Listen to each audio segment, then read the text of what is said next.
आज आ भी जाएंगे इंशाल्लाह, अपने वतन के मोहब्बत का पैगाम पहुंचाएंगे इंशाल्लाह। और मैं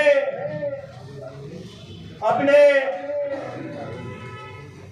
दीगर साथियों का भी मशकूर हूँ। खालिद भाई हो गए, मोहम्मद अयाज भाई हो गए और हमारे चेयरमैन वकार भाई हो गए कि जिन्होंने बहुत मेहनत की इसके लिए। वतन की मट्टी गवाह रहना, वतन की मट्टी गवाह रहना, गवाह रहना। वतन की मट्टी अजीम तू है, अजीम तू तर हम बना रहे हैं, गवाह रहना।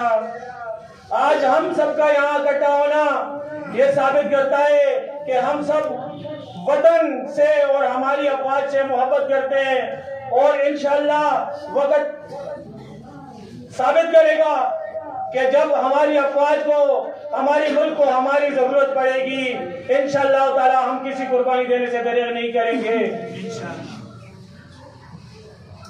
जिसे पाकिस्तान शहीदों की सरजमीन है, जिसे पाकिस्तान कहते हैं, शहीदों की सरजमीन है जिसे पाकिस्तान कहते हैं, ये बंजर होकर भी कभी बुज़दिल पैदा नहीं करती।